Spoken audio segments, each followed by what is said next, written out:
For DBS, I would have to get 2 probes to try to work for the excessive tremors and the Parkinson's. And I've asked neurologists and OT people and PT people, and everybody looks at me and goes, you know what? That question's never arose. And I thank God that He blessed me with both types of Parkinson's, because maybe this will open doors for more research and more, because I stumped them with that question. They cannot treat both of them at the same time. So if they're working on my Parkinson's, then the shaking gets worse. When they start working on the shaking, the Parkinson's flares up. So, but they're trying something new now, and it seems to be working, because I can move my toes. Normally I can't move these toes, and I kind of walk with my stick, but Thor's sitting over here. I call my stick Thor, for all those that like Marvel movies. But Thor's just sitting over here chilling, watching the phone. We have some new research back there from the Parkinson Support Group. We have some new research from the American Parkinson's Disease Association. We also have some books from the Michael J. Fox Foundation. If anybody wants to take a book home, take it for 30 days. Bring it back to the next meeting. That way someone else wants to take it. Because I'm constantly trying to, I'm not going to lay down and let this disease beat me. I'm not going to sit down and cry, whimper. I'm not going to come up here with Dirk and Leroy. Come up here with me, y'all, too. Now, I'm going to say this because, like I said, we're on Facebook Live, and sir, if you want to come up here, you're more than welcome. Because my thing is this. Yes, we have Parkinson's, but I know this guy's riding his bike. This guy can outdance probably everybody in the room. All I heard was after the conference, and I really tried to be there. I told them I was coming after the lunch. I would try, but my pain shot up, so I wasn't able to make it. But he can outdance me, he can out-bicycle me, but I might be able to kind of like two-step a little bit, get down a little bit if I need to. Yeah, you're doing well. Thank you. But it's that new, what the doctors, and this is brand new. Just wipe the slate. That everything we've learned about bicycling and boxing, and we said we was gonna get together and get in the pool. We're gonna get together and start walking and getting in the pool. I have to get a little bit better. I wasn't gonna Saturday. I almost ended up back in the hospital. And that's why they decided to start messing with the back, because again, they didn't know if it was going to make it worse or make it better. I'm hard-headed, stubborn. I was like, dude, if it makes it worse, it's going to make it worse. But if it's a slight chance that, y'all don't understand. I normally don't feel my left foot. I normally can't move I'm moving my toes. Lisa can tell you, she's seen movement in these shoes. I'm moving my toes. I normally can't do this. So that's all I wanted to say is, I'm gonna be taking this, I'm gonna try to take this group to a totally different level. Me and Tracy, the director, is talking about using the pool here. The only thing she asked to cover the hotel, and I'm asking, is I need a letter from your doctor. I need something from your doctor saying, and they do have a lift to let people in with wheelchairs. And it's only 4 feet across. You can probably, he has gotten in this little pool over here, you know. Okay.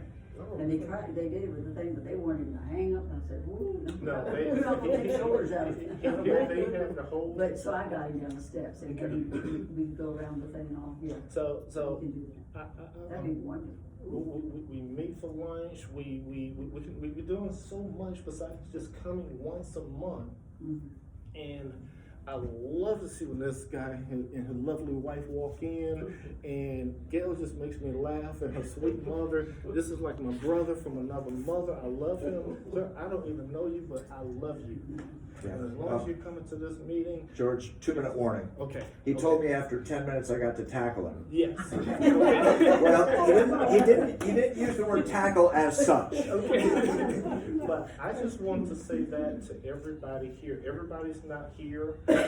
Will be, and before y'all leave, if I can get your email, because we normally email back and forth about the meetings, luncheon, Christmas parties, stuff like that. We're not just a Parkinson support group, we're a family.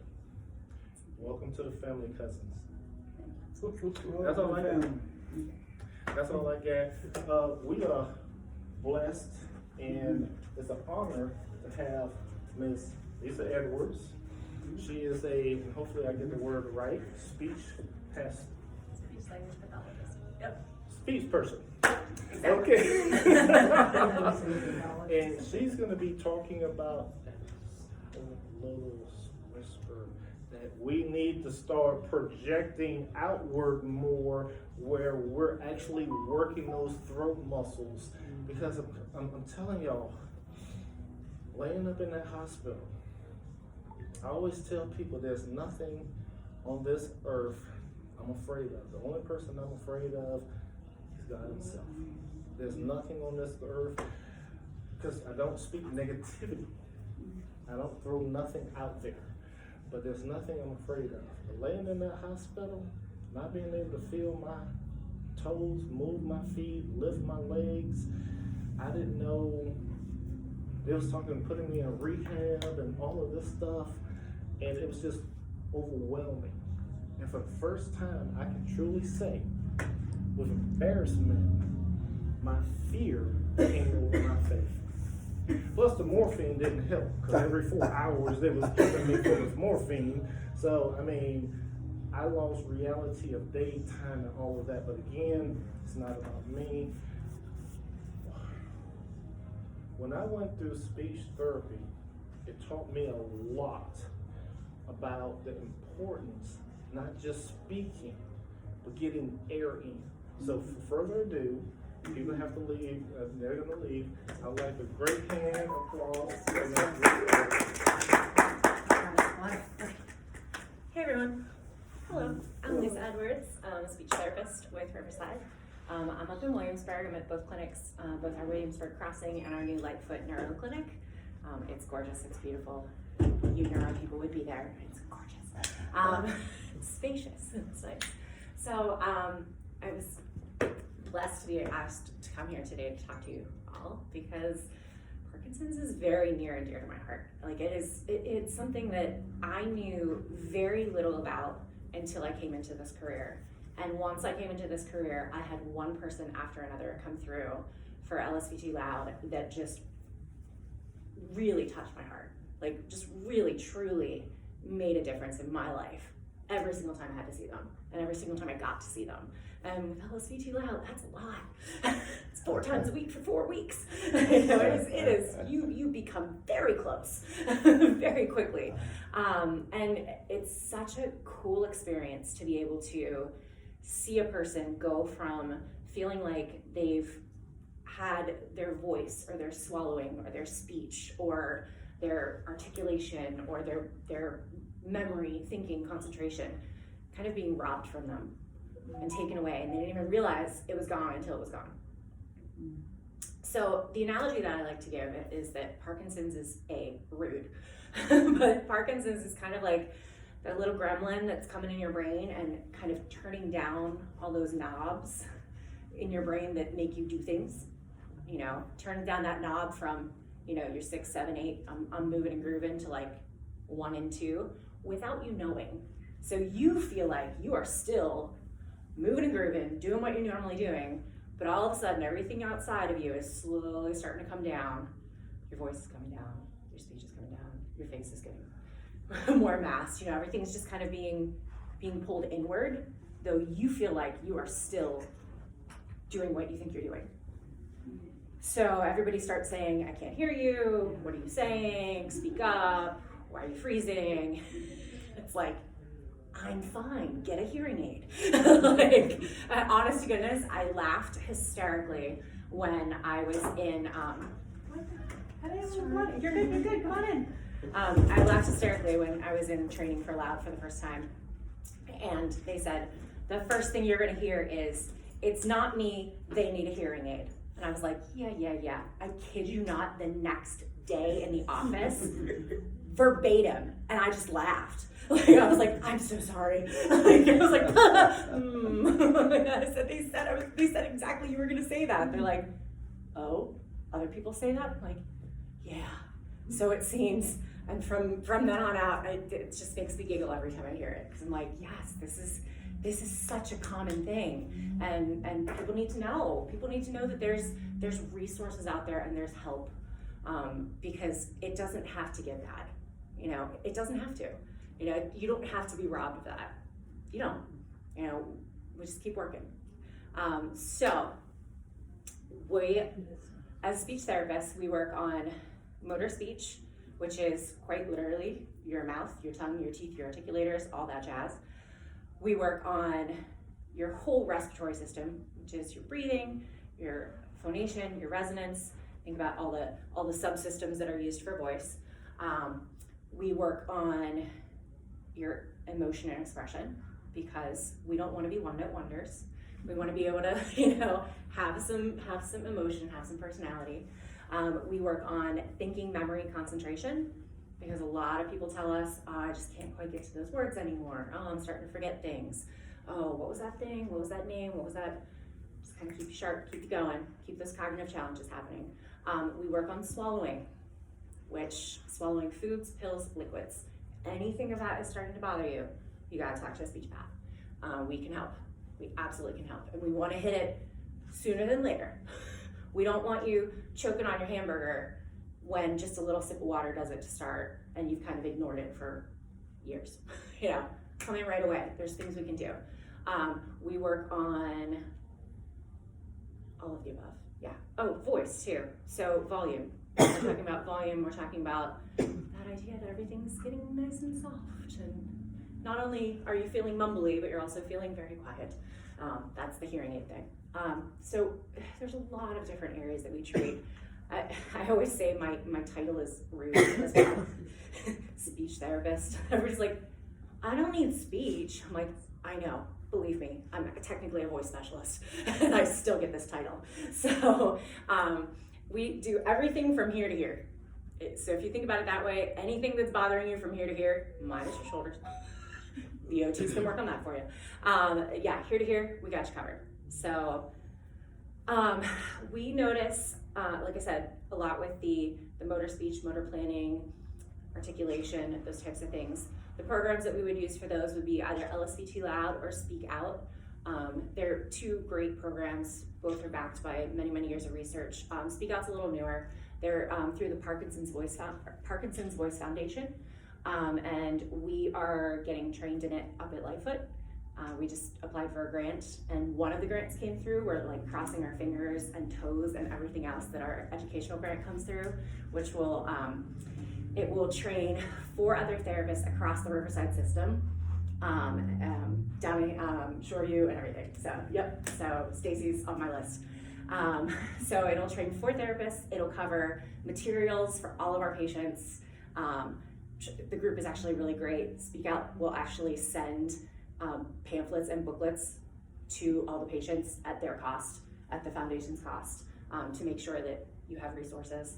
And then they have weekly exercises online that you can join and do them live or do them recorded. So it's just another option. We found that I love LSVT Loud, and that's one of those things that like it was my go-to for 10 years in running. Like, yeah, it was my go-to, and I still absolutely love it. But I noticed that there was a gap, and there was people that were kind of being left out. Our patients that were kind of lower level in terms of voicing. If their voice was really super low, they had a really hard time getting their voice up. Or if they were really high functioning cognitively, they felt like I was talking elementary to them and saying like, and again, and again. They're like, oh my gosh, how many times do I have to do this? I'm with it. I'm noticing that you're saying do this 15 times and I'm bored. So speak out just kind of adds a little extra layer of cognitive challenging and just approaches it differently. So what I've been doing is I've been kind of we look for stimulating factors. So what cues can we use that we notice to kind of start bringing out a good voice, bringing out better speech, bringing out motor function, and then we decide which direction we're going to go therapy-wise. The programs are very similar in that they're working here to here. You know, they work, you're breathing to make sure that you're actually getting a big breath in. It's, like you said, that's so common. Our Parkinson's population takes these like little sips of air because your body's telling you that's enough air, that's all you need. And it's like taking your car to the gas station and putting in $2 worth of gas and then getting on 64, praying that you make it to the next exit to get off to the first gas station that you see to put in another $2 and do the same thing over and over and over again. That's exhausting. That's absolutely exhausting. That's why a lot of our Parkinson's patients just stop talking. They're like, I'm tired, I'm done, this is exhausting. Like, just breathing to talk is hard. And then you're gonna tell me you can't hear me and I gotta repeat myself, peace out, I'm done. So we hear it often. We have a voice index that we do when we first meet our patients. It's like 10 questions. You've probably heard can people hear you in a noisy room? How does your voice affect you in terms of your social life, those types of things. We find that a lot of our patients start to go, oh yeah, I don't go out anymore. Oh yeah, I don't go to the restaurant because by the time I say what I'm gonna say, I have to say it 4 times and I'm just tired and it's kind of ruined dinner and now we're yelling at each other and it's like, that's not great at all. You know, we even have a lot of my patients, but specifically because I'm a voice specialist, a lot of them are singers. So they'll come in and say, yeah, I stopped going to church choir. Yeah, I just can't do it anymore. And I ask, why can't you do it anymore? And they're like, well, we're supposed to sing the whole phrase and I can't get through the whole phrase. I can only get a couple words out and then I gotta take breath and, well, I don't wanna be the one sticking out.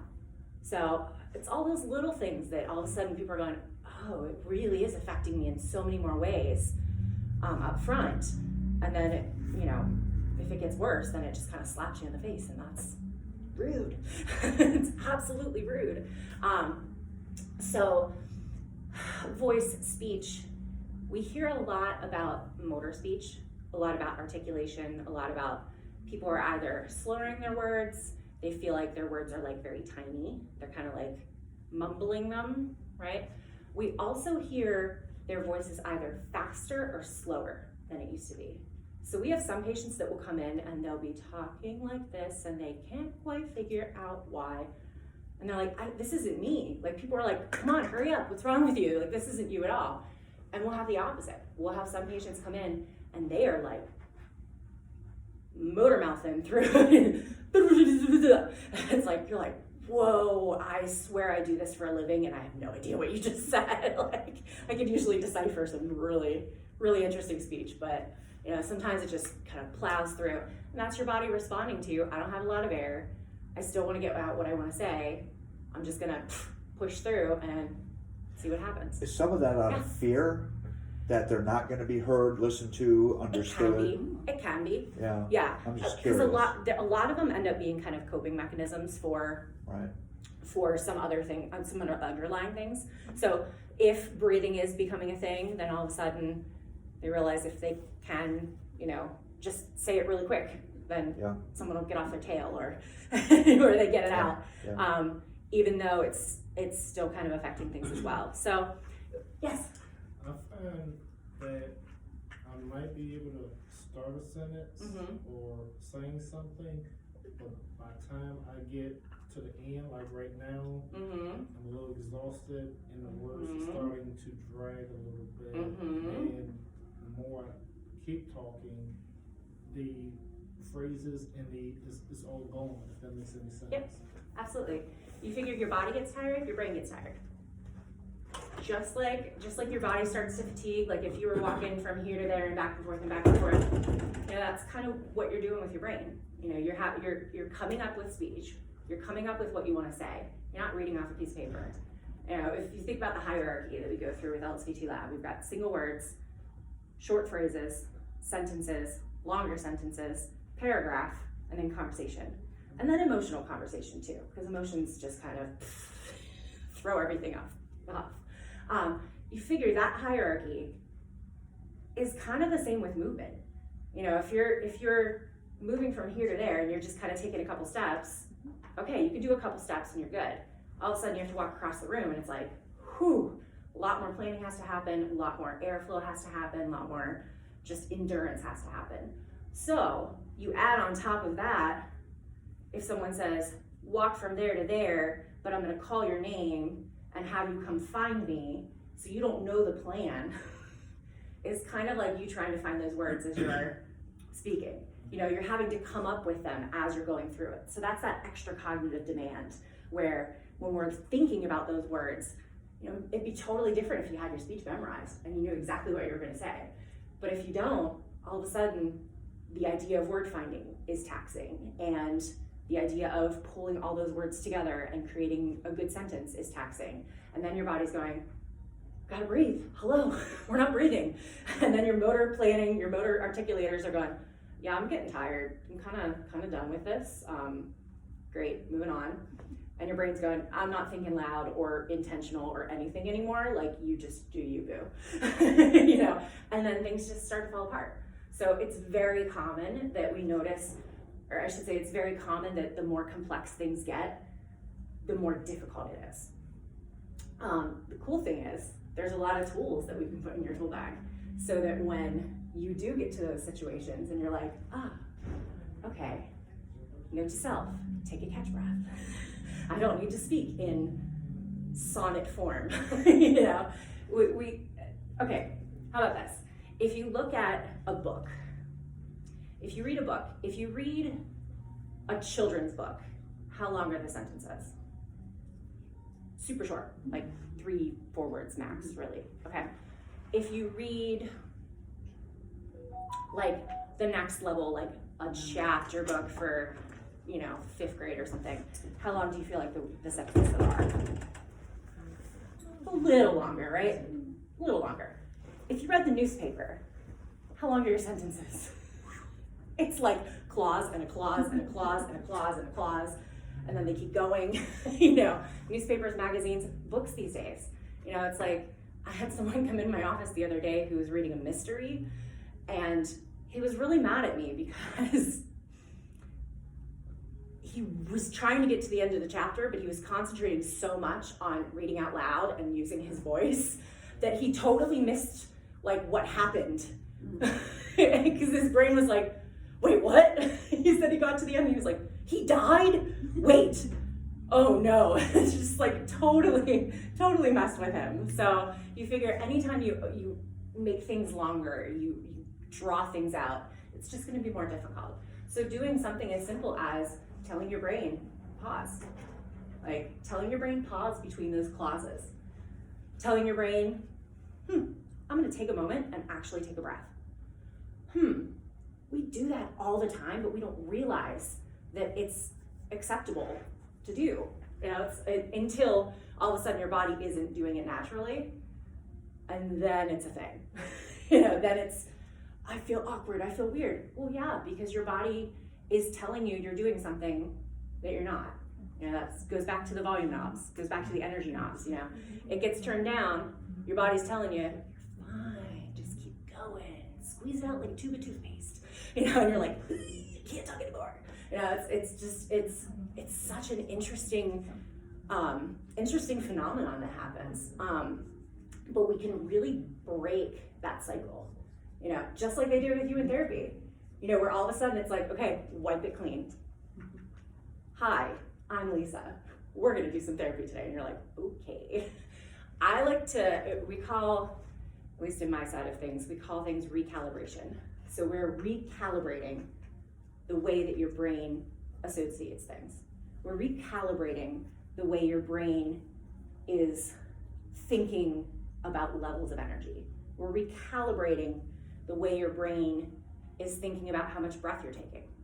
You know, that's why we kind of think about those effort scales 0 to 10 type of thing. I like to tell patients on a scale of 0 to 10, 0, you're sitting in your chair, not even opening your mouth. 10, you are falling out of the chair. That's how much energy and effort you put into it. Chances are people are like, oh, like a 3. I'm like, yeah, exactly. You know, take it up a notch. Take it up 1 notch for me. And all of a sudden they're like, oh, okay, that feels different. All right, do it another notch, do it another notch, do it another notch. We're finding those fine-tuning moments till we get you to like a 7 or an 8. Because that's that level of high intensity effort that we want in a lot of those programs. But you gotta figure out how to get there first. You gotta let your body start to understand. Because otherwise you go home and you go, okay, I'm speaking at a level 8. This is great. I love this. I have no idea what an 8 is. I couldn't tell you. I've seen it happen. And it's kind of unfortunate because it's like, that's such a cool tool that you can use that if used correctly, you can really dial those dials back in. If used incorrectly, it's like you put a sticker on the dial and you just have no idea where it is. You're like, oh, go with it. Yeah. I have a question. Yeah. So you said the program is like 4 weeks. Mm-hmm.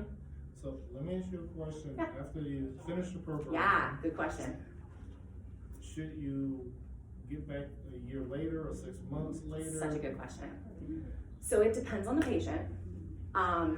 We like to say 3 to 6 months is a really good time to follow up.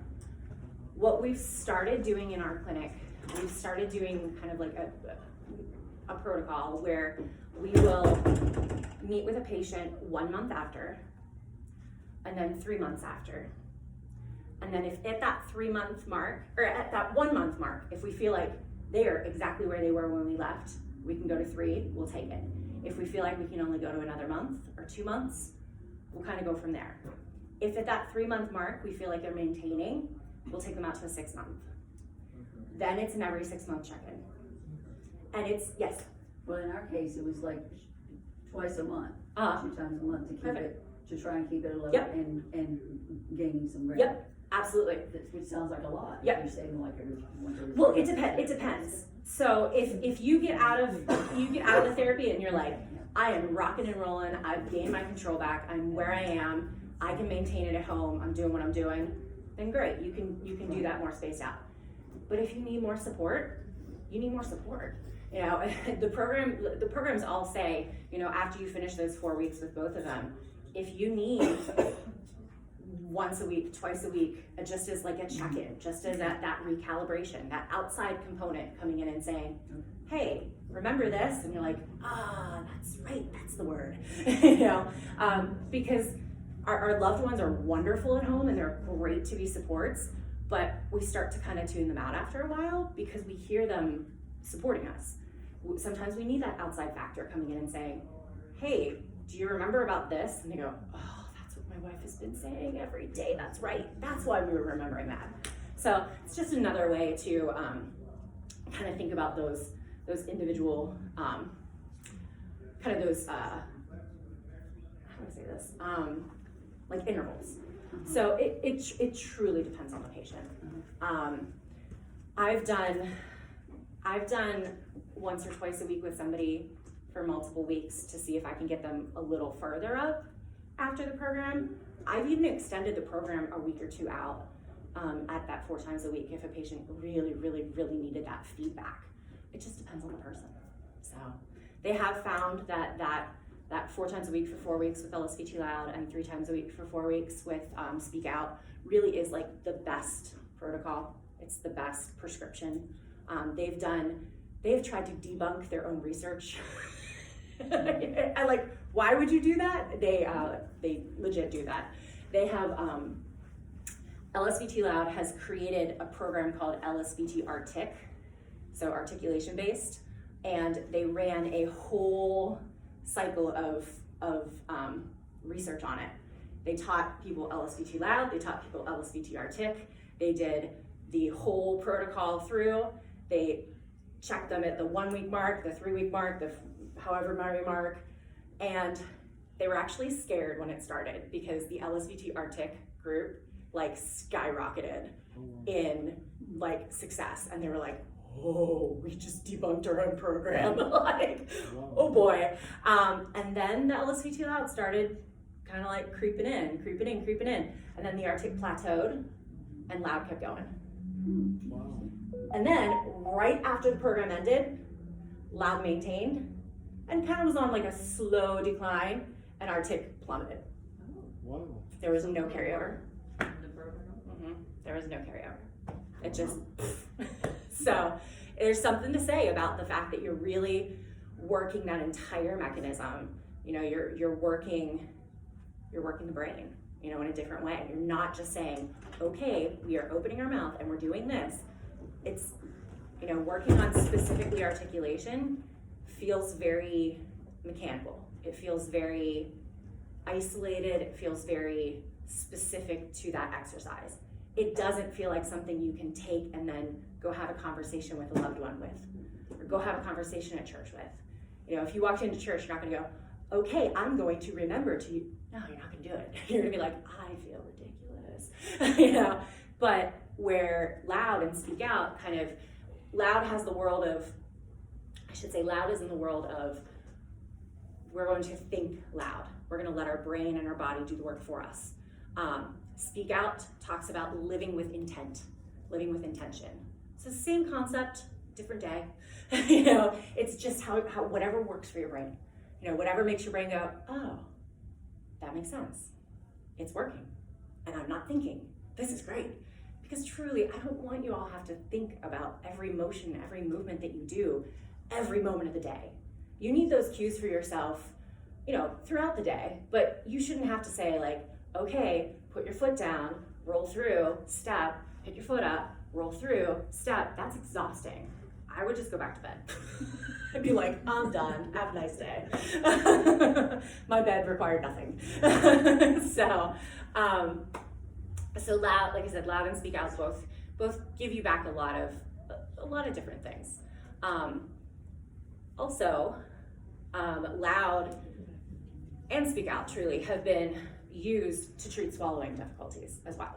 So they found that the same muscles that we're using, the same concepts that we're using to get that voice going are the same muscles and concepts that we need to get that swallowing going and keep that swallowing going. So sometimes we'll layer on some extra swallowing exercises depending on the patient, depending on the person, if they've got hardware in their spine or, you know, or if they got other things going on, like there could be some differences, but a lot of the times I'll say, let's give it 2 weeks of just loud, see what happens, keep checking in with me, but we're just gonna kind of lay low for 2 weeks. 9 times out of 10, the patient says, you know, I haven't coughed since last week. It's like, oh, okay, we're cooking with gas. So it's kind of interesting how I have a lot of patients come in for swallowing. And I'm like, great, we're gonna do this loud program. And they're like, my voice is fine. I don't need to yell. I was like, I promise I will not make you a yeller. That's always my thing. Yes. I have another question. Yeah. Because I've done the barium test several times. Mm-hmm. But they put so much barium on the food that it's just gonna slide down your throat. You ain't gotta try to swallow it. Yeah. So is it a test out there? I mean, you need the barium for it to light up. Right. But have y'all came up with a different kind of? There actually is another test. So the modified barium swallow is kind of like the gold standard if you want to think about it. It really gives us like the full X-ray view of the full swallow. But there's a test called FEES, which is a test that's done with an endoscope, kind of like you would get up through your nose if they're checking on your vocal folds. I know it's kind of creepy, but I swear they numb you, you're good. You're good. Barium. Yeah. So what they do is they actually, they put dye in the food. So they put like blue dye in the food. So it'll turn like the food like green or blue or whatever, so that they can see what's happening. They'll look in there, they'll have you take a bite, and they'll be able to see if it's like hanging out, if it's pooling, if it's doing weird things. Okay. So they kind of get a top-down view as opposed to the side view. So some people are more comfortable with the FEES, some people are more comfortable with modified barium. It's usually just what's available. Riverside has both. Okay. So I believe Kayla Emile at the MOB does both FEES and MOBs. I know her. Yeah. I met her. Well, beautiful. She's your gal. Person. She's wonderful. She's absolutely wonderful. Yeah. So she's the FEES person there. So that's who you'd be working with. It's not a bad plan to get that extra version of a test, especially if you're saying you're still having problems and they didn't really see anything on the MBS. Sometimes MBSs can be really kind of deceiving, you know? And it tastes so much better Yeah. now. It's just kind of just like, I mean, applesauce. Yeah. Yeah. Applesauce. You Applesauce is just, yeah. But I think they should. I told Kayla they should do like grits or Yeah. or burger patty or something Yeah. that's actually going to make Yeah, you that's- stick, make make it it stick, stick, yeah. make it stick. I wonder if that's a conversation you can have with them and say, hey, I'm coming in for this. This is what I'm having problems with. Is there any way that we can have this set up? I don't see why You'd be not. surprised how grits has tried to take I me out believe the you. last I couple of believe years. you. I love me some grits, but I believe you. those were the I've had some ones patients that in tried to take oatmeal me really out. not get along. I'm like, And then you try to cough them out. And oh stuff. yeah, the little It just- speckly things. Yeah, I mean, just Yeah. terrible. Yeah. I always giggle a little bit when patients are like, man, I can totally I love rice, but I can't. And I'm like, yep. Think about all those little teeny grains of things. And yes, it goes down, especially like sticky rice will go down a little easier, but once it starts going down, it's flecking all over the place. Like, jeez, oh Pete's. That is just like a tornado of disaster, you know, when you think about it. And you figure that whole area that's swallowing, your whole esophageal area, a lot of the times what happens with Parkinson's, it slows down. Like everything else is slowing down. So when that's slowing down and everything's slowly moving off, it's like, it's gonna cause you more problems. It's gonna cause more of that sticking feeling. It's gonna cause more of that sensation of like, oh, come on, move already. You know, we kind of have a little more of that dysmotility, a little more of a slowing. We might have a little bit, you're good. We might have a little problem with the coordination that has to happen. So you figure you swallow, here's a fun little one. Okay, so the tip of your tongue has to go up in the front when you go to swallow because your tip of your tongue is throwing back your food, okay? Now the back of your tongue has to be up before you swallow. Otherwise, everything's just pouring down your throat. So when people start to cough before they go to swallow, that's kind of what happens. If you ever like, oh, it caught me off guard, that feeling of like choking on your own saliva just kind of catches you. That's what happened. So the back of your tongue was down. Your brain wasn't telling you, you gotta be careful here, keep that up. You know. So back of the tongue's important, front of the tongue's important. So the back of the tongue stays up, front of the tongue, chew, chew, chew, chew, chew, chew, chew. Front of the tongue throws that ball of food back. Back of the tongue comes down.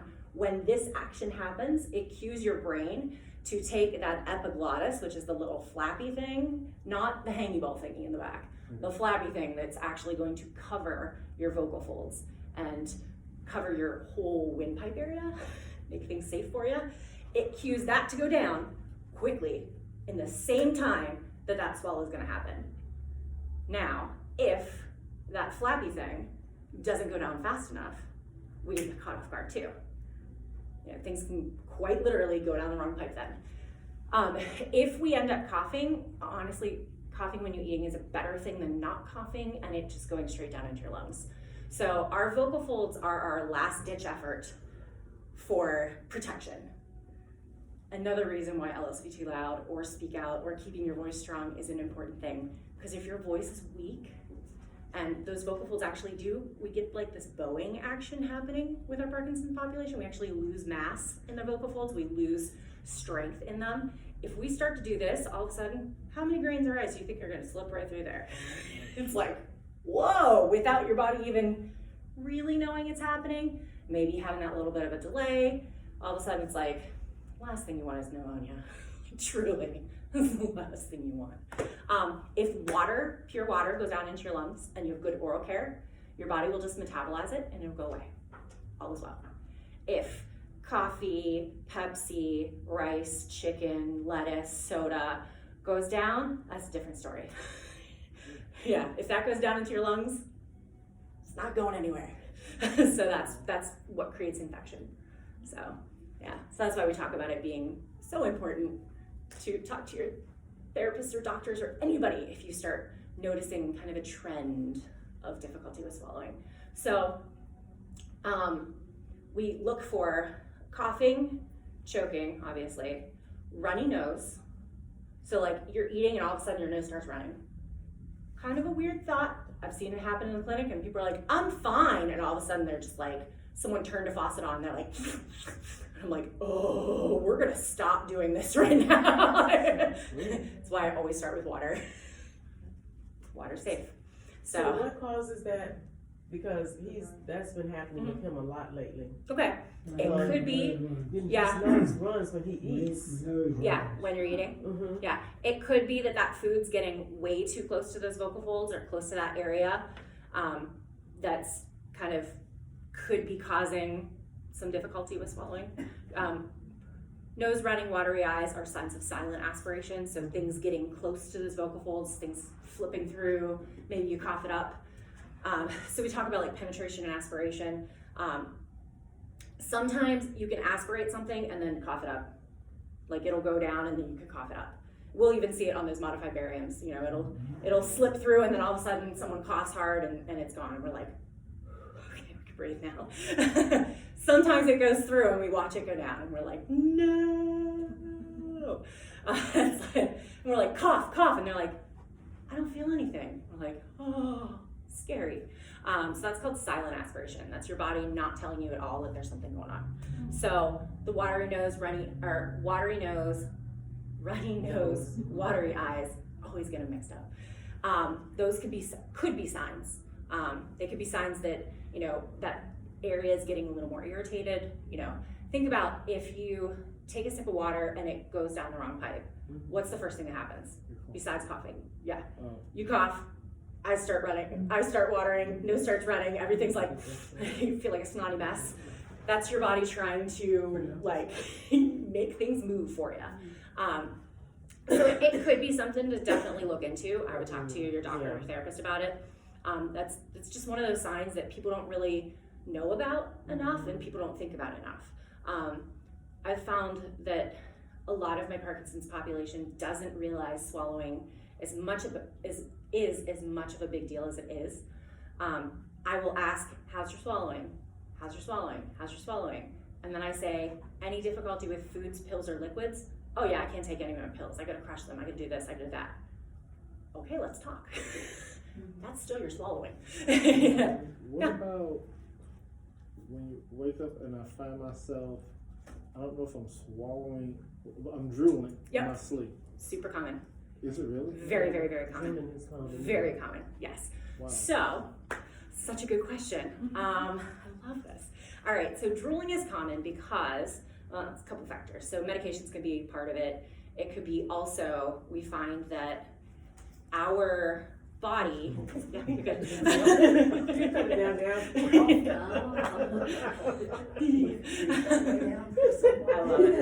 love it. So our body produces saliva because we're dry. Our body produces saliva to keep our body moist and to keep those mucosal membranes nice and moist for us. You know the feeling of if you've been like breathing through your mouth because you have a cold, how when you get dried out, like how awful that feels? Yeah. Okay, so a lot of the times what happens is, specifically with Parkinson's, the body turning down knobs in your brain is turning down how many times you're swallowing. Wow. Like in a minute, or 2 minutes, or 3 minutes. So you're sitting there and your body's going, I am dry as a bone, dry as a bone, dry as a bone, dry as a bone. Your brain's not getting that signal because it's kind of been turned down. Your brain's going, it's fine, don't worry about it. I'm busy. You know, and it's like, okay, all right. And your body starts producing saliva because it's getting the cue, I'm dry, I'm dry, I'm dry. Produce, produce, produce, produce. Well, if you're not swallowing it down, it's gotta go somewhere. Okay. So we hear drooling, we hear, they'll be talking and then all of a sudden it'll just kind of spill out. Yeah. So a little exercise that I like to do that you guys can do at home, and it's a great thing to just like do as the like commercial comes on the TV. Set a timer for 15 seconds. You're gonna suck everything in your mouth back. Good swallow, like you clear everything out. Start the timer. 15-20 seconds. Do it again. Swallow. Set the timer. Do it for about 2 minutes. It's just reminding your body what it feels like to swallow again. what it feels like to clear out that oral cavity. So we're kind of hitting it with fire hose because, I mean, you're gonna be like, oh, I'm so dry at that point. You know, you're really not gonna produce a ton of saliva at that point. You can even take little sips of water to kind of moisten. Otherwise, you're gonna feel like the Sierra Mountains, Sahara Desert. Got it. I'm there. It's been a long day. It's been a long day. So that's just, it's honestly, it's a very simple exercise to do. Super easy. Like I said, I tell my patients, do it when the commercial comes on. Do it when you're brewing your coffee. You know, if you got one of those Keurigs and it takes like 60 seconds to brew, beautiful, done, lovely. You know, do it after you brush your teeth. You know, do it while you're waiting for the water to boil for your tea. It's just something to throw in there to add a little more exercise. And that swallow that's happening is an exercise too. So when you're doing that and you're having to swallow, you're doing what we call an effortful swallow or a hard swallow. That effortful swallow is one of the best exercises you can do for swallowing. It's a squeeze. It squeezes those muscles and kind of holds them in place for a minute and then makes it happen, makes that swallow happen. So it kind of freezes it, kind of moves it, kind of squeezes it. Think like weight training for your swallow. And you're working on your saliva management. So, bonus. It's a fun one, for sure. I've had some good like products with it. Like I've had some patients say, yeah, I've noticed a difference. Like I've noticed some reduction. Sometimes it's not a silver bullet. You know, I don't know if there is a silver bullet. I've had some patients that have had to get like Botox in their salivary glands because they just had so much like a fire hose. I kid you not. It was like, yeah. I've had a lot of patients that are like, I'm just gonna hold my towel here because it's where we're at. But I mean, to each his own. You know, it depends on the patient. Figure if you get Botox in the salivary glands, you're gonna be really dry then. So it's kind of one of those like, yeah. Because then with dry mouth, you can have teeth decay, you can have gum disease, you can have other factors that even add to the mix. So there's always kind of a give and take with some of those procedures. So, okay, questions. Who has questions? I just talked a lot. I'm gonna grab a sip of water. Yes. Voice. Yeah. There you go. So for those that have a hard time swallowing medications, Yeah. are there any tips or Absolutely. tricks or? Absolutely. So we talk about, okay, one more sip. Okay. It's the voicey in me, like I have to be hydrated.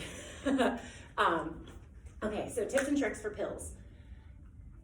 I found recently that people say little pills are harder than big pills. That's true. That is true. Some say big pills are hard too. I mean, big pill, it's like you gotta really give yourself a good chug lug to get it down, which is obnoxious in itself. Little pills have a tendency to kind of float and then hang out in your mouth. So we like to say, take a sip of water, put the pill in, and then take another sip and swallow. So you already have water in there, your brain's already cued to get it down. That's one. If you feel like you have to cut a pill or crush a pill, first make sure that it is a pill that you can cut and crush. Because any of those time release capsules, you usually can't. Even certain vitamins, they say like you can't, for whatever reason, can't crush or whatever. Applesauce, pudding, yogurt, cottage cheese, anything that's like goopy. Okay. Toss it on there, grab a spoon of it, put your pill on there, just take it down. You're not even gonna know the pill's there. You will not even know it. You're not gonna think about it. Your brain's gonna go, ooh, cottage cheese, here we go. Ooh, yogurt, ooh, lovely. You know, we used to say applesauce was like the thing, and people are like, I can't stand the texture of applesauce. So whatever works for you. Don't burn yourself out on one thing, because then swallowing pills is gonna be really annoying for you. So whatever you got. Yeah. So I've heard a lot. So sometimes I forget how to swallow. Yeah. I'm actually kind of at that point Yep. now, but there's still trying to work on. Yep. So I didn't want to overcrowd the brain. Yeah. But I mean, who else gets that where you forget how to swallow? Forget it. Just He just has a When I difficult swallow time. it, when I swallow, it gets, you know, 'cause Stuck. it gets stuck about it. Yep. Mm. Yep. And then I gotta wash it down with water. Okay. Yeah. He Does ha- it go every time down he when you eats, wash he has it? something- I have to have something to drink. He has to drink something with everything that he eats. Okay. Me too. But then Yeah. that works. Yeah. Sometimes just a liquid wash is we'll say alternate between solids and liquids, and with a liquid, use a liquid wash after so many bites. That's a very common strategy that we use and we'll actually teach people. So way to go. We're using a strategy without knowing it. Rock on. Yeah, exactly. Rock on, truly. The reason behind that is that liquid's just gonna kind of clear things out for you. So if anything is kind of residual, sticking, hanging out, it just gives your body that extra chance to do a swallow. You could do a double swallow too. So just getting a good swallow after you've swallowed. Some people find it like hard to do that because you have nothing to swallow. So you're just telling your brain, swallow again, swallow again. And it's like, I just swallowed. It's like, sometimes it's just a little more difficult to get that coordination happening. Practicing throughout the day those hard swallows, where you're really just kind of like squeezing those muscles, squeezing those throat muscles. That's a really good. Are you bending your head forward? No, you don't have to. Just squeeze everything in there. Okay. Yeah, I sometimes say it's like you're swallowing a golf ball. You know, like you really gotta work to get that down, type of thing, or like a big chunk of steak or something. And you're like, oh, here we go. Try to squeeze it down. Yeah. I have another question. Yeah, I love it. Okay, so with the, I tell it as a joke, but they cut my throat 2.5 inches, moved my throat, Yep. fixed and Yep, redecorated. yes. Yep. Okay, And then put it all back. yes, Kind of. but the scar tissue is still Yeah. there. Mhm. Is there a way to try to get the scar tissue down, Mhm. where the Parkinson's isn't overwhelming it, if that question makes any sense? Yeah, that does make sense. You could talk to your OT about scar tissue management. Okay. She might have some strategies there.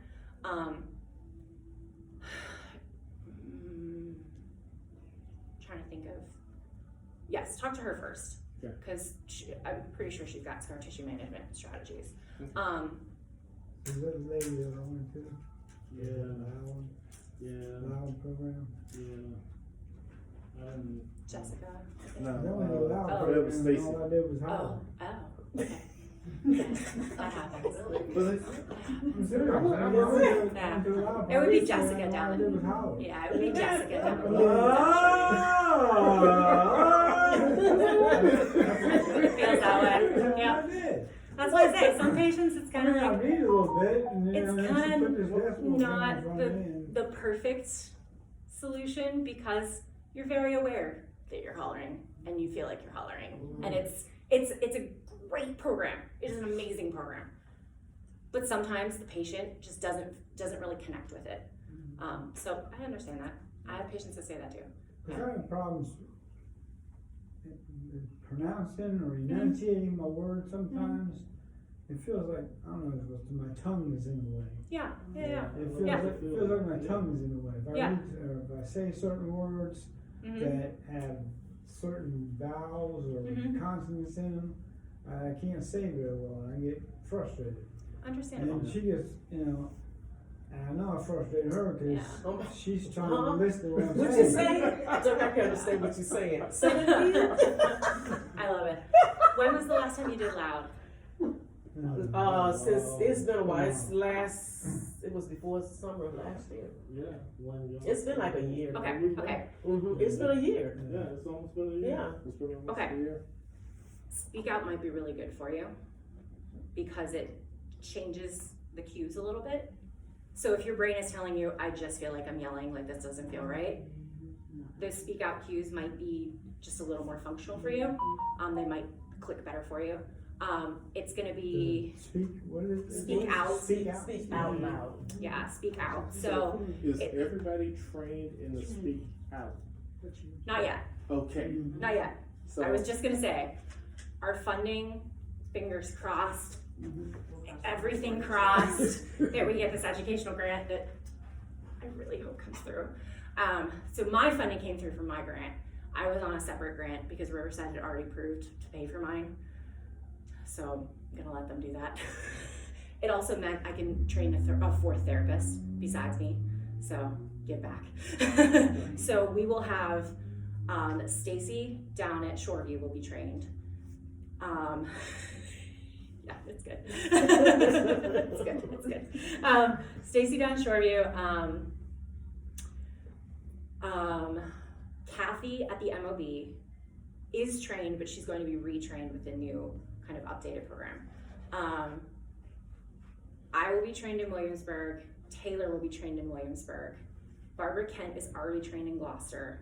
And then we will have Amy at Patriots Colony trained as well. So we'll have pretty much all the clinics covered, that there'll be someone with coverage. So it can also be done online, by the way. Is there a physical therapy for swallowing, or is it anything that can be done? It's the speech therapist would work on the swallowing. Yeah. So there's actually a whole ton of exercises that we can do. I kind of agree with that Yeah. because mine was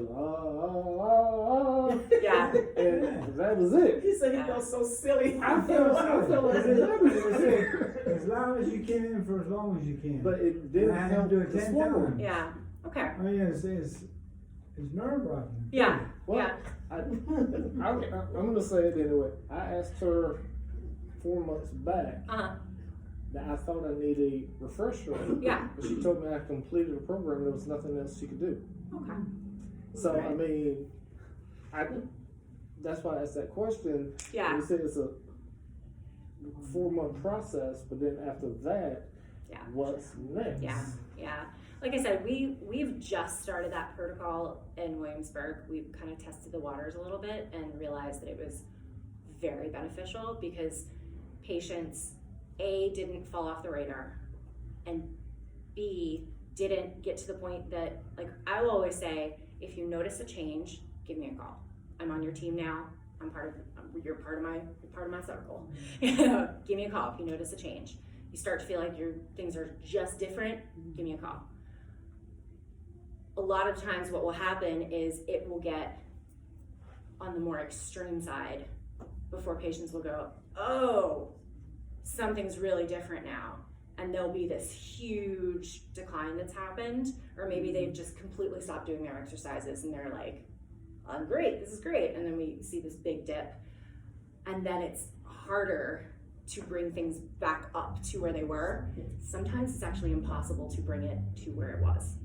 Sometimes you only get so much. So it's kind of like, we kind of put our heads together at the neuro clinic and said, you know, what can we do? If it's a one-time check-in every 6 months, every 3 months, what's one visit? You know, you come in, we get your data, we go through, we review the exercises, we see how you're feeling, we check in on the swallowing, we check in on memory, thinking, concentration, we check in on, you know, writing, we check in on all those other things that might be starting to bother you. And then if you're feeling fine, great, I'll see you in 3 to 6 months. So so the speech, the swallowing goes with the memory, because I can't even remember. I got a pill bottle. Yep. I put it in my phone calendar, remind me to go to the pill bottle to take the pill. Yep. I take the pill out of the pill bottle. Yep. And by the time I get to the kitchen, I can't remember if I've taken the pill. Yep. Now that's bad. I didn't want to say it out loud, but I mean, It's so But you common. don't have the pill bottles with the days of the week. You'll know if you took it because it's still there. There's so many pills in there. Like Yeah, my it's kind not of just different one. Lopa, I take 6 times a day. Oh, So okay. if you see, I have more, Yeah. like, See, dirt with the DVS, I have so much medicine that I take. Yeah. yeah. I mean, I literally Then by the time bedtime, I go and well, I miss this, I miss that, I miss this. Like this morning, I literally couldn't remember if I took one of my medications. That was really kind of important. And my children was like, "Well, Daddy, can we help you?" And I was like, "No, I just So have to take it this what morning." about if you get, it may seem ridiculous, but I don't think it is. If you have to take 6 pills in a day, how about get 6 separate pill boxes? That might work. I mean, I was Really, thinking getting married. get 6 separate pill I boxes. was thinking about getting married. Kathy looked up on that. I mean, if I get a wife, then she can I help mean, if me. you get a separate one for each, you know whether or not you've taken that pill. Yeah, I actually, I didn't think about Yeah. that. 6 My mom different. It was a Right. really big one, cause she had so many meds that she was on, and so it was like morning, mid-morning, afternoon, mid-afternoon, Really? evening, oh yeah. So See, you I could haven't get seen one ones, like that big. hers was a complex. And you'll have But 6 that's pills what in each kept one her, day, that's and what kept her going. you'll know whether you took that. The other thing And is, so on, keep a before bottle of you water next to your pills all the time, so I then do. you don't have to make a separate trip. Right. Remember? Right, I have that's a gallon in not the single bottles, but I have to Okay. go to single bottles because the water, the pill bottle. I still don't know if I took that pill this morning or not. I will just have to remember to take it tomorrow morning. So it's a lot I'm starting to notice. Yeah. Like the drooling. Yeah. The grits will take you out. And I've been cooking He grits loves his since. grits. I love He my loves grits. his I grits. That's the love first thing my- he said to me. He's like, I mean, I love me grits. some grits. I'm from Georgia. Who don't eat grits in Georgia? Right now, there's no. yeah. Who does it at the hospital or Riverside on the big line and That's Kayla. Taylor?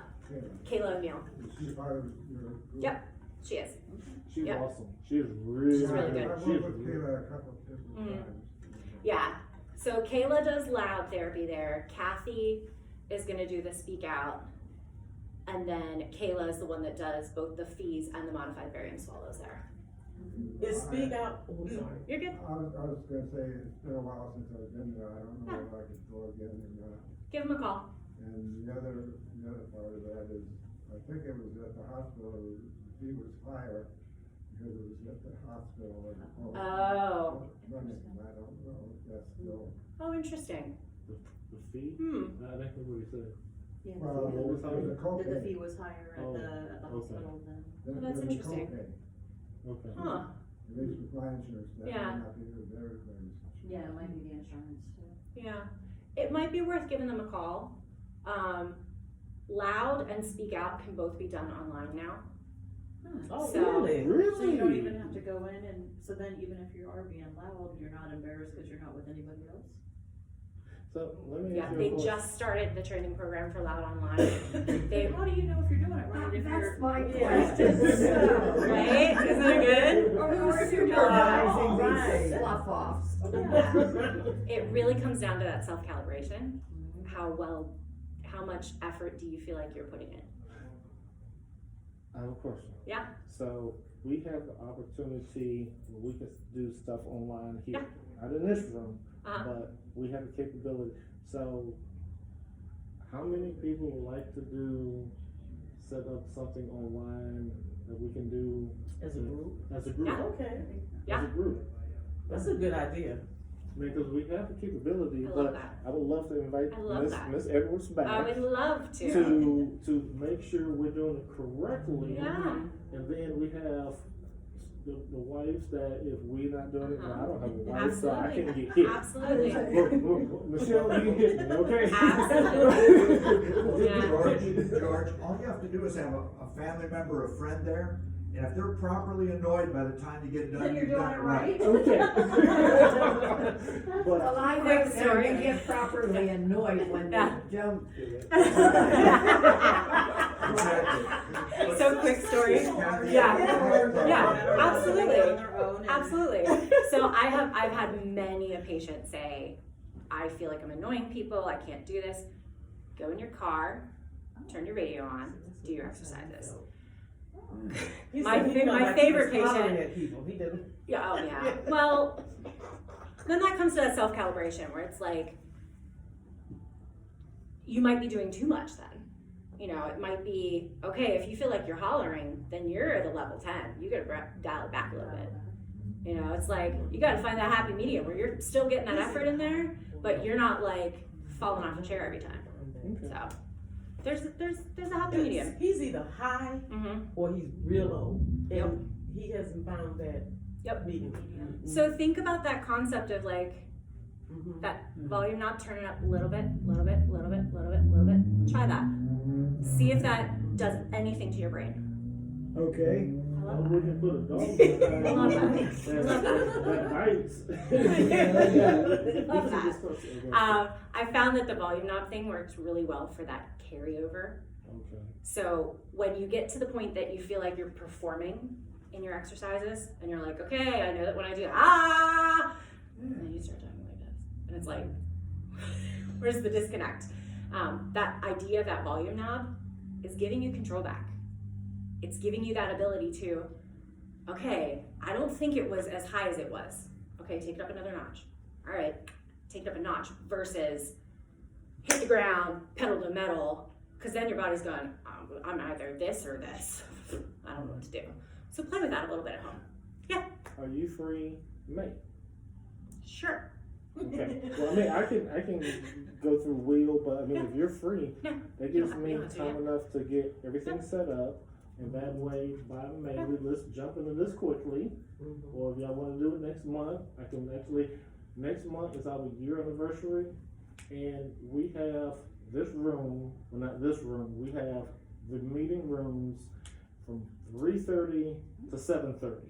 And we have a lot of guest speakers. There's going to be a lot of snacks. It's going to be kind of like a conference. And I'm actually working on getting Riverside Parkinson Support Group to join us. Very cool. So That'd be I'm nice. working. There's going to be a really good meeting next month. What will be the date then, the 17th? The 17th. It's always the third Wednesday. Gotcha. And like I said, that if you're free next month, Should be. we can set it up and give it a trial. Yeah. That way. That would be nice, George. Okay. That would be nice. Okay. So. Honestly, just give me a call whenever. We can figure out. I'm flexible. Okay. Like I said, I love this population. Like it is. I can I've see your had love so for it. many Yeah, like you can tell. just positive experiences, and have met so many people that I would have never met, and have bonded with so many people. I've only had one or two patients that are like, I'm so done with you, like I never want to see you again. I'm like, cool, mutual. Didn't say it out loud, but No, I like the honesty. Yeah. I mean, and you can see your passion. Yeah. That you love Definitely the speech. I mean, you're really passionate about it, and it showed. thank And you, it really showed. thank you. It does. I love it. Mhm. I love it. So, any other questions? Any other questions? I think I'm questioned out. Oh, another example of the ways to like hide when things are happening at home is turn your dryer on, go into the laundry room. Oh. Yeah. Throw a pair of tennis shoes in there. I actually had a patient that he was young onset, so he was like, I think he was like 40, 42. Yeah. With Oh yeah, he's very young, yeah. Seriously. Yeah, I mean, we're seeing younger and younger. It's scary. Yeah, 36, 37. Yeah, Really? scary. Different symptoms, mainly pain. Really? Just stop when you do it, because you don't want to try to do it. and Like you try it. uncharted, can't figure it out. So it goes undiagnosed and misdiagnosed for long periods. Then they'll start to get a tremor. Then they'll start to get something super mild that gets said it's something else. From what I read, you actually have Parkinson's before you show the symptoms, the signs. I was You actually misdiagnosed 4 times I believe it. in between 2011 and 2018. I believe it. So between 2011 and 2018, but then when I was diagnosed, I had no idea what I had. Mhm. First thing I did, and we talked about it, Mhm. I ran out and got a living will, power of attorney, all of that, because I It's didn't. scary. It is, yeah, It's it just scary. blew me away. Oh yeah.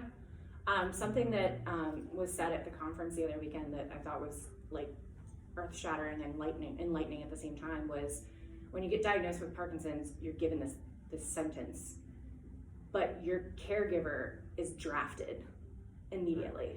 Wow. And it was like- that is like the- We all just like went, whoa, yep. Like, It's like, Yeah. yeah. Yeah.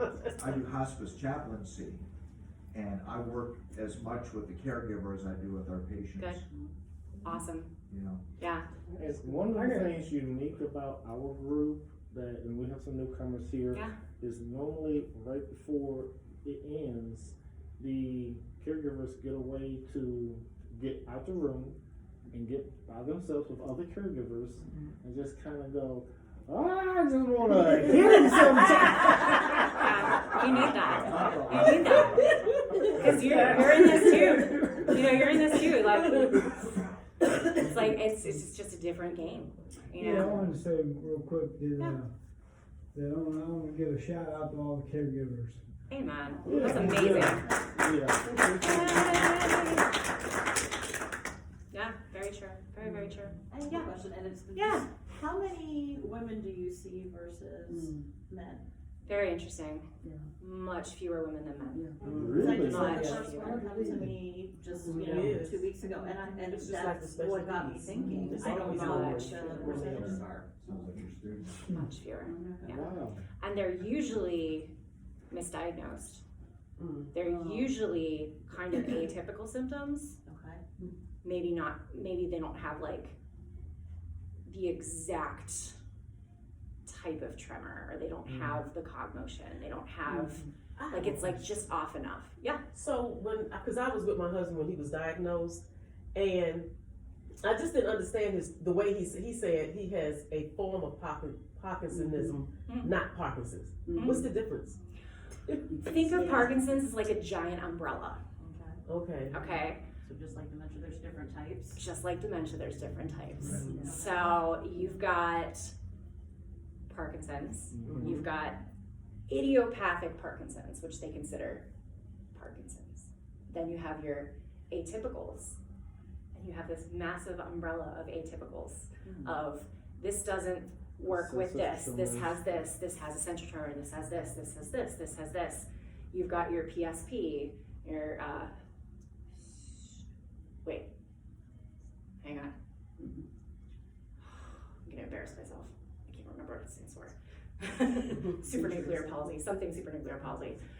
But it's like Parkinson's on speed. Oh. Like Really? the progression is like So quick. Oh my God. so fast. Yeah. Like Scary. scary fast. Yeah. Yeah, because I read some instances like that, and I was like, okay, but it's always considered a slowly progressive disease. Mhm. But now there's one. And Yeah. because see, with Dirk, he never had the shaking. Mhm. But if I was to touch my body to his, Mhm. it's going to town inside. Mhm. But his main issue was always the walking. Mhm. Yeah, same. Yep.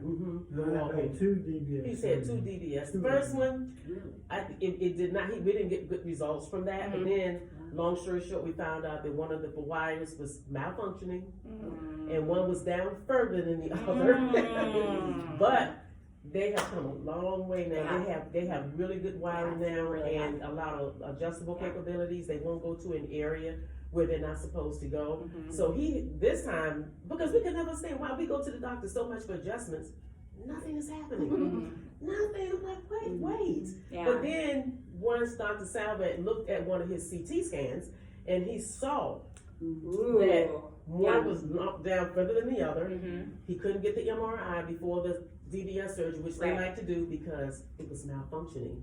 One of the wires was malfunctioning, Of course. so of course it's dangerous. You cannot do that. Yeah. That MRI. Yeah. So this time though, it's That's good. really good. That's good. Mm-hmm. So DBS is very interesting too. I didn't realize you had DBS.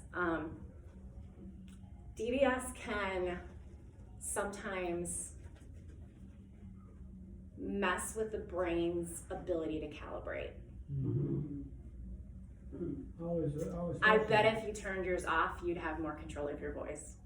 Oh, okay. He's on a different program. Okay. If he was to go to another program, the speech is going to be good, but the walking is going to be Yep. awful. Exactly. Because it's so many different programs. Yeah. So so we say, okay, well look, we'll just trade off then because Yeah.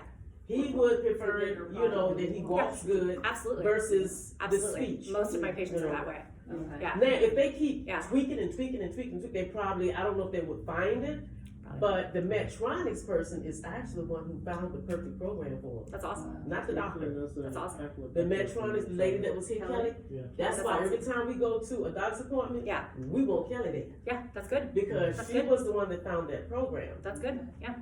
Advocate. So, Yeah.